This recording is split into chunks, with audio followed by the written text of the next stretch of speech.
ప్రభువునందు ప్రియమైన దేవుని బిడ్డలారా, మరొకసారి మీ మధ్యలోనికి రావడానికి ఆయన కృప చేత, ఆయన కృపా బాహుల్యము ప్రభు మనకు తోడుగా ఉండదయచేసి మనం నడిపించారు. అందుకొరకు ప్రత్యేకమైనటువంటి ప్రభుకి స్తోత్రాలు. వీక్షిస్తున్నటువంటి మీ అందరికీ కూడా నా హృదయపూర్వకమైనటువంటి వందనాలు, స్తోత్రాలు. ప్రియమైన దేవుని బిడ్డలారా, ఎలా ఉన్నారు? బాగున్నారా? అందరూ ఇంటి దగ్గరే ఉండి మరి మీరు బైబిల్ వాక్యాన్ని చదువుతూ ప్రార్థన చేస్తున్నారా? ఒకవేళ ప్రార్థన చేయకపోతే కనుక మరొకసారి మీకు తెలియజేస్తున్నాను, దేవుడు ఇచ్చినటువంటి సమయాన్ని మనం పాటించాలి. అపోస్తలుడైన పౌలు గారు దినముల చెడ్డవి, సమయములు పోని ఒక అజ్ఞానులే కాక జ్ఞానము చేత నడుచుకోవాలని దేవుని వాక్యం సెలవిస్తుంది.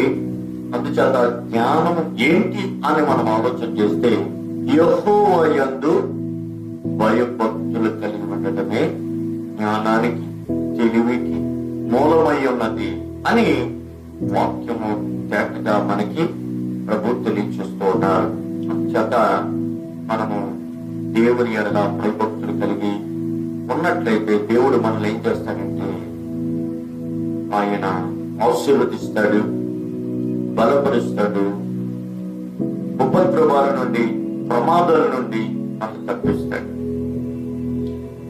ప్రభునందు దేవుని బిడ్డలారా, దేవుడు మానవుణ్ణి జ్ఞాపకం చేసుకున్నటువంటి దేవుడు. మీకున్న కష్టాలు బట్టి, వచ్చిన కరోనాను బట్టి ఏంటి మీరు ఒక నిరుత్సాహం, నిస్సహాయ స్థితి మీకు ఏర్పడవచ్చు. ఇంతమంది చనిపోతున్నారే, దేవుడు ఏం చేస్తున్నాడంటారు?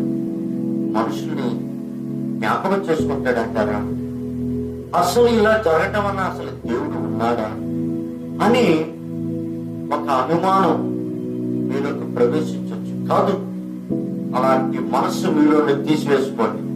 ఎందుచేతనంటే దేవుడు మనుషుల్ని ఎప్పుడూ జ్ఞాపకం చేసుకునేవాడు. ఎందుచేతనంటే ఆయన తన చేతులతో ఆయన మనల్ని చేశాడు.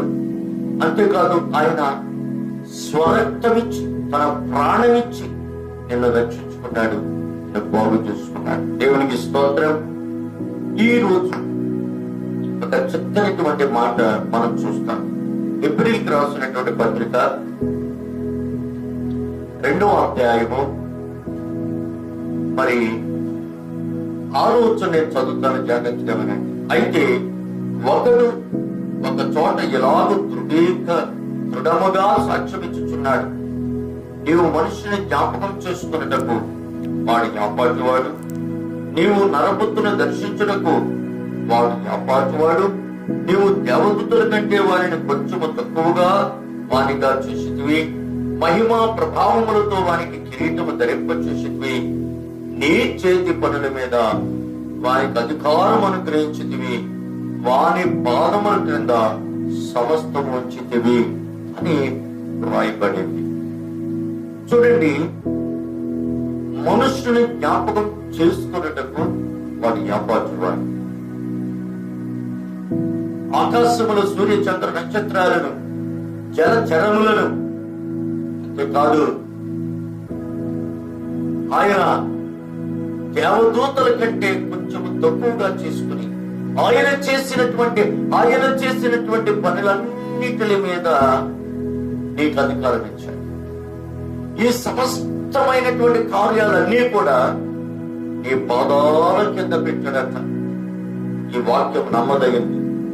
ఆకాశము గతించిన, భూమి గతించిన, నా మాటలు ఎన్నటికీ గతించమంటున్నాడు మన యేసయ్య. దేవునికి స్తోత్రం కలుగును గాక. ప్రభువునందు ప్రియమైనటువంటి దేవుని బిడ్డలారా, ఈ వాక్యంలో చాలా ప్రాముఖ్యమైనటువంటిది ఏంటంటే జ్ఞాపకం చేసుకుంటున్నాడు దేవుడు. ఎవరిని జ్ఞాపకం చేసుకుంటాడు? ఎలాంటి వారిని జ్ఞాపకం చేసుకుంటాడు దేవుడు అంటే, ప్రార్థన చేసే వారిని దేవుడు జ్ఞాపకం చేసుకుంటాడు. ప్రార్థన చేసేవారు. హన్నా తనకి పిల్లలు లేరు. ఆమె దేవుని మందిరములో 3 దివారాత్రములు ఏం చేసింది చెప్పండి? ఎంతో ప్రలాపించుచు, దుఃఖించుచు, ప్రార్థన చేస్తూ ఉంది. ఆ యొక్క యాజకుడు ఏలి చూసి ఈమె రక్తమత్యం తాగిద్దని అనుకున్నాడు. కానీ దేవుడు ఏం చేశాడు? ఆమె ప్రార్థనను జ్ఞాపకం చేసుకుని ఆమెకి మగ పిల్లవాడిని చేశాడు. దేవుని స్తోత్రం కలుగునుగాక. ఈరోజు ప్రార్థన చేసే వారిని దేవుడు జ్ఞాపకం చేశాడు. అది ఎరిగినటువంటి ఆ శిలువలో దొంగ ఉన్నాడే, ఆ దొంగ అంటాడు, నీ రాజ్యం వచ్చినప్పుడు నన్ను ఒక్కసారి జ్ఞాపకం చేసుకోవా పాదుకుడా అనగాని, నేడు నీవు నాతో కూడా పరదేశంలో ఉండు అన్నాడు. ఈ రోజున నువ్వు ప్రార్థన చేస్తున్నావా? నిన్ను దేవుడు తప్పకుండా జ్ఞాపకం చేసుకుంటా. నిన్ను జ్ఞాపకం చేసుకుని ప్రభు ఏం చేస్తాడు తెలుసా? నీ అవసరాలు, నీ అక్కరలు తీర్చి ఆయన రెక్కల నీడలో ఆరోగ్యాన్ని నీకు కలగజేస్తాడు. దేవుని స్తోత్రం కలుగునుగాక. ప్రార్థన చేసేవాడిని దేవుడు జ్ఞాపకం చేసుకుంటాడండి. అంతేకాదు ప్రభును దేవుడు బిడ్డారా, లోతు కుటుంబం కొరకు దేవుని యొక్క ఉగ్రత నుండి తప్పించబడాలని అబ్రహాము కూడా లోతు కొరకు విజ్ఞాపన ప్రార్థన చేశాడు. అందుచేతని అబ్రహాము ప్రార్థనను దేవుడు జ్ఞాపకం చేసుకుని లోతు కుటుంబాన్ని విడిపించాడండి. దేవుని స్తోత్రం కలుగునుగాక. కనుక మనము ప్రార్థన చేసేవారిగా ఉండాలి. ఎన్ని గంటలు ప్రార్థన చేస్తాం మనం? చూడండి, చాలా మంది ప్రార్థన చేస్తాడు, 3 పూటలు ప్రార్థన చేస్తాడు. ఎలాంటి ప్రార్థన అంటే ఉదయం భోజనానికి ఒక ప్రార్థన, మధ్యాహ్నం భోజనానికి ఒక ప్రార్థన, సాయంకాలం భోజనానికి ప్రార్థన. ఇలాగే ఒక పక్క గ్రామీణ ప్రాంతంలో పాస్టర్ గారు ఏం చదువుకోలేదు, అతనికి మొత్తానికి అతనికి ప్రార్థన నేర్పించారు. ప్రార్థన నేర్పించిన తర్వాత ఏం ప్రార్థన అంటే భోజనానికే ప్రార్థన నేర్పించాడు. సరే, ఒక అతను ఇలాంటి కరోనా వైరస్ వచ్చి చనిపోతే వాడి కోసం ప్రార్థన చేయమంటే ఎక్కడికి వెళ్ళినా ఈ ప్రార్థన చేసేటువంటి వారి లేక పక్కన పాస్టర్ గారు అవకాశం ఇచ్చాడు. అయ్యా కాస్త ప్రార్థన చేయమంటే బరియల్ చేయాలి ఆ శవాన్ని, దాని గురించి ప్రార్థిస్తున్నాను. ఏమని ప్రార్థన చేస్తున్నట్టు తెలుసండి? ప్రభువా మీకు దీవించండి, ఈ భోజనాన్ని ఆశీర్వదించమని ప్రార్థన చేస్తాను. చూడండి, ప్రార్థనలో ఎప్పుడు చూసినా ఆయన భోజనం గురించే ప్రార్థన చేయటం వల్ల చచ్చిన శవం ఆ బాక్సులో పెట్టి తీసుకెళ్తుంటే ఆ శవానికి ఏ రీతిగా ప్రార్థన చేయకూడదు తెలియక భోజనం కొరకే ప్రార్థన నేర్చుకున్న ప్రార్థన శవం దగ్గర కూడా మరి ఆ రీతిగా ప్రార్థన చేస్తారు. మరి మీరు ఎలాంటి ప్రార్థన చేస్తారో నాకు తెలియదు, కానీ మనం ప్రార్థన చేస్తే దేవుడు దిగి రావాలి. నిజంగా జార్జ్ ముల్లర్ విశ్వాస వీరుడు 10,000 ప్రార్థనలకు దేవుడి దగ్గర సమాధానం పొందుకున్నాడండి. కనుక దేవుడు బిడ్డలారా, నువ్వు ప్రార్థన చేస్తూ ఉండగా దేవుడు ఆలకిస్తాడు. ఆ ప్రార్థన దేవుడు నిన్ను అంగీకరిస్తాడు, ప్రార్థన జ్ఞాపకం చేసుకుంటాడు. 2 విషయానికి వస్తే, ఎవరినైనా దేవుడు జ్ఞాపకం చేసుకుంటాడంటే ధర్మ కార్యాలు చేయు వారిని దేవుడు జ్ఞాపకం చేసుకుంటున్నాడు. ఏమండి, ఎవరు ధర్మ కార్యాలు బైబిల్లో చూశారు అంటే ఇటలీ పట్టాలం అనే శతాధిపతి అయిన కొన్నేలి ఉన్నాడు. అతడు ప్రార్థన చేయటమే కాకుండా ఇంకోటి చేసేవాడంట, ధర్మ కార్యాలు చేయటం కూడా చేశాడు. కనుక తన ప్రార్థన ధర్మ కార్యాలను ఆయన జ్ఞాపకం చేసుకున్నాడంటండి. అందుచేత ధర్మ కార్యాలు కూడా మనం చేయాలి. ప్రార్థనే కాదు, చాలా మంది ప్రార్థన అంటారు, ధర్మ కార్యాలు కూడా మర్చిపోతున్నారు. కనుక ధర్మ కార్యాలు ఈనాడు చాలా జరుగుతున్నాయండి, మనం చూస్తూ ఉంటాం. చూడండి, ఈ కరోనా వైరస్ రాగానే ఏం జరుగుతుంది? కూరగాయలు పంచేవాళ్ళు కూరగాయలు పంచుతున్నారు, ఏమంటే బియ్యం పంచేవాళ్ళు బియ్యం పంచుతున్నారు, పొడిగుడ్లు పంచేవారు పొడిగుడ్లు పంచుతున్నారు, బట్టలు పంచేవారు బట్టలు పంచుతున్నారు, తినే ఆహార పలావ్ ప్యాకెట్లు పంచేవారు పలావ్ ప్యాకెట్లు పంచుతున్నారు. ధర్మ కార్యాలు, ఎవరికి తోచిన కార్యాలు ధర్మ కార్యాలు చేస్తున్నారు. పక్కింటి వాళ్ళు, ఇరిగింటి వాళ్ళు, పొరుగింటి వాళ్ళు చూసి ఏదో విధమైనటువంటి సహాయాలు చేస్తున్నారు. అందుచేత ధర్మ కార్యాలు చేసేవాడిని కూడా యేసయ్య జ్ఞాపకం చేసుకుంటాడు. ఎందుచేతనంటే బీదలను కటాక్షించేవాడు యెహోవాకి అప్పించువాడుగా ఉన్నాడు. దేవుని స్తోత్రం కలుగునుగా.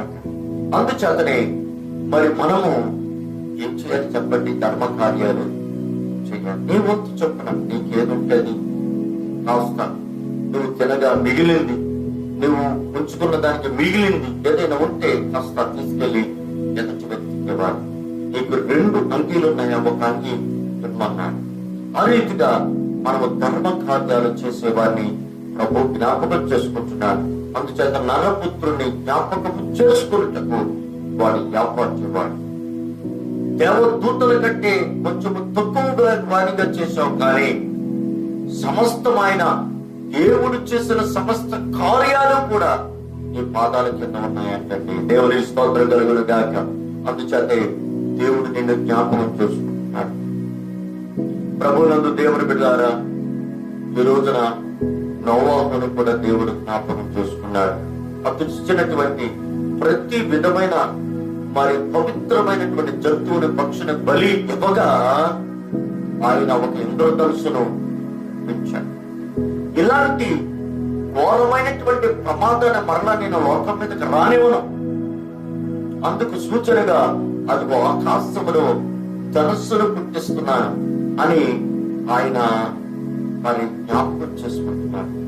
మీరు వర్షాకాలం చూస్తారు, వెంటనే ఆకాశంలో వర్షం వచ్చుతున్నప్పుడు ఆ చక్కగా కనపడదు ఇంద్రధనుస్. అది దేవుడు మనకిచ్చిన వాగ్దానపు ధనుస్సు కనుక దయచేసి ఈ రోజు ప్రభు నిన్ను జ్ఞాపకం చేసుకుంటాడు. ఈ ప్రార్థన జ్ఞాపకం చేసుకుంటాడు, నిన్ను జ్ఞాపకం చేసుకుంటాడు, ఈ ధర్మ కార్యాలను దేవుడు జ్ఞాపకం చేసుకుంటాడు. అటువంటి కృపా భాగ్యం మన అందరికీ కలుగునుగా. కానీ ప్రభు పెద్ద మీకు తెలియజేస్తూ నా మాటలు ముగిస్తున్నాను. ప్రార్థన చేసుకున్నాను. సర్వశక్తి మిత్రుడి ప్రేమ గల తండ్రి, దయగలిగిన ప్రభువా నీకు వందనాలు, స్తోత్రాలు చెల్లిస్తున్నాను. ఈ వాక్యాన్ని విన్న నీ బిడ్డలను మీరు దీవించండి. వింటున్నటువంటి, చూస్తున్నటువంటి ప్రతి ఒక్క బిడ్డని మీరు జ్ఞాపకం చేసుకోండి. మహిమ, ఘనత, కీర్తి, ప్రభావాలు పొందని యేసు శక్తుల పరిశుద్ధ నామమున ప్రార్థించి వేడుకొనుచున్నాను పరలోకపు తండ్రి, ఆమేన్. తండ్రి, కుమార, పరిశుద్ధాత్మ దేవదేవున ఎల్లప్పుడూ మీకు తోడుకుంటున్న గాక. ఆమేన్, ఆమేన్. మన ముఖ్యంగా చిన్న విషయం, ప్రభునందు దేవుని బిడ్డలారా, ప్రతి దినం మీకోసం నేను ప్రార్థన చేస్తున్నాము. ఇదిగోండి చూడండి, ప్రేయర్ రిక్వెస్ట్. ఈ కాగితంలో ఇచ్చినటువంటి వారందరి కోసం మేము ప్రార్థన చేస్తున్నాము. అంతేకాదు, మీ అవసరం ఏదైనా ఉంటే నా ఫోన్ నెంబర్ కి వెంటనే మీరు ఫోన్ చేస్తే మీ అవసరతల కొరకు నేను ప్రార్థన చేస్తాను. ప్రతి దినం మీకోసం ప్రార్థిస్తున్నా. నా ఫోన్ నెంబర్ 9966381028. దీనికి కాల్ చేయండి. తప్పనిసరిగా మీకోసం ప్రార్థన చేసి మీకోసం కన్నీటితో విజ్ఞాపన చేస్తాను. ప్రభు మిమ్మల్ని దీవించును కాక. ఆమేన్.